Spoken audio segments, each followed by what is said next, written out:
آج ہم جو واقعہ پڑھنے والے ہیں تو وہ ہے حضرت بلال حبشی رضی اللہ عنہ کا اسلام اور مصائب۔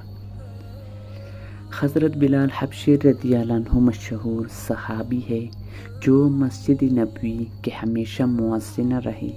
شروع میں ایک کافر کے غلام تھے، اسلام لے آئے جس کی وجہ سے طرح طرح کی تکلیفیں دیے جاتے تھے۔ امیہ بن خلف جو مسلمانوں کا سخت دشمن تھا، ان کو سخت گرمی میں دوپہر کے وقت تپتی ہوئی ریت پر سیدھا لٹا کر ان کی سینے پر پتھر کی بڑی چٹان رکھ دیتا تھا تاکہ وہ حرکت نہ کر سکیں، اور کہتا تھا کہ یا اس حال میں مر جائیں اور زندگی چاہے تو اسلام سے ہٹ جائیں، مگر وہ اس حالت میں بھی احد احد کہتے تھے، یعنی معبود ایک ہی ہے۔ رات کو زنجیروں میں باندھ کر گھوڑے لگائے جاتے اور اگلے دن ان زخموں کو گرم زمین پر ڈال کر اور زیادہ زخمی کیا جاتا تاکہ بے قرار ہو کر اسلام سے پھر جائیں یا تڑپ تڑپ کر مر جائیں۔ عذاب دینے والے اکتا جاتے، کبھی ابو جہل کا نمبر آتا، کبھی امیہ بن خلف کا، کبھی اوروں کا، اور ہر شخص اس کی کوشش کرتا کہ تکلیف دینے میں زور ختم کر دے۔ حضرت ابو بکر صدیق رضی اللہ عنہ نے اس حالت میں دیکھا تو ان کو خرید کر آزاد فرمایا۔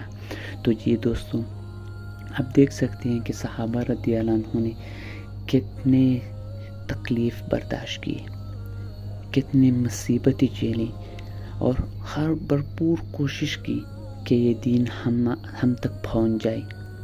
یہ تو ہم خوش قسمت ہے جو ماں کی گود میں آ کے ہم مسلمان پیدا ہو گئے۔ ہم نے اتنی بڑی گناہ قربانی دیے نہ دے سکتے ہیں جتنے ان صحابہ رضی اللہ عنہ نے دیے۔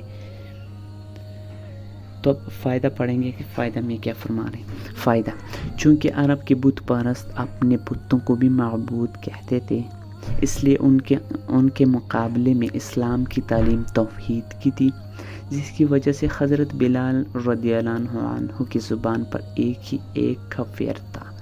یہ تعلق اور عشق کی بات ہے۔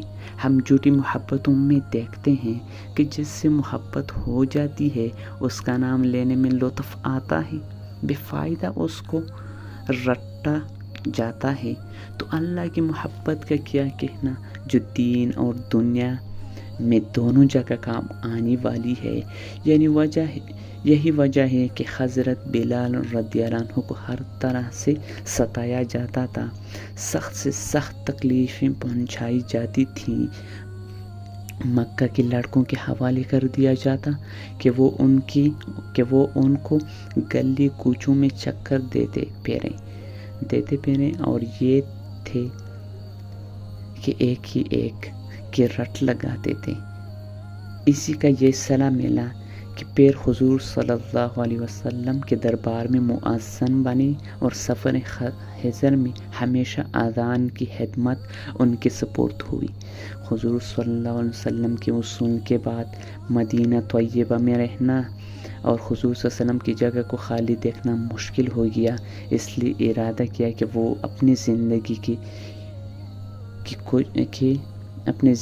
کے کچھ دن جہاد میں گزار دوں،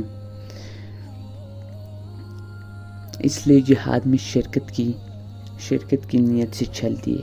ایک عرصہ تک مدینہ منورہ لوٹ کر نہیں آئے۔ ایک مرتبہ حضور صلی اللہ علیہ وسلم کی خواب میں زیارت کی۔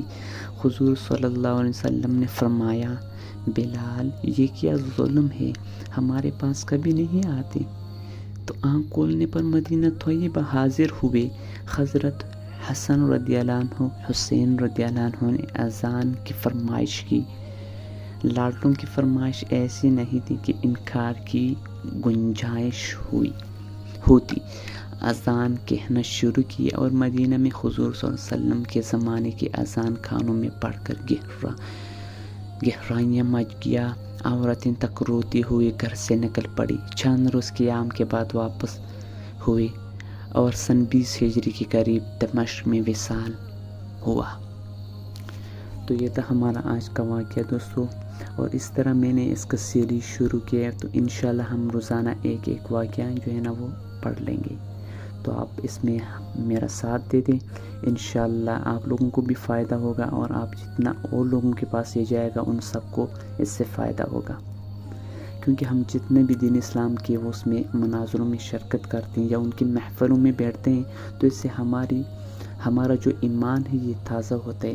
مطلب جتنے بھی آپ اسلام کی جو کانفرنس ہوتے ہیں یا اسلام کے جتنے بھی مجمع ہوتے ہیں یا جتنے بھی مطلب یہ محفلیں ہوتی ہیں، اس میں آپ جتنا بیٹھ جائیں گے اتنا آپ کی ایمان کی تازگی ہوتی ہے، آپ کا ایمان تر و تازہ ہوتا ہے، اور آخرت کی فکر انسان کے ساتھ ہو جاتی ہے۔ تو اس لیے آپ اس میں ہمارا ساتھ دیتے، اللہ آپ کو اور آپ کی پوری فیملی کو اپنے حفظ و امان میں رکھے۔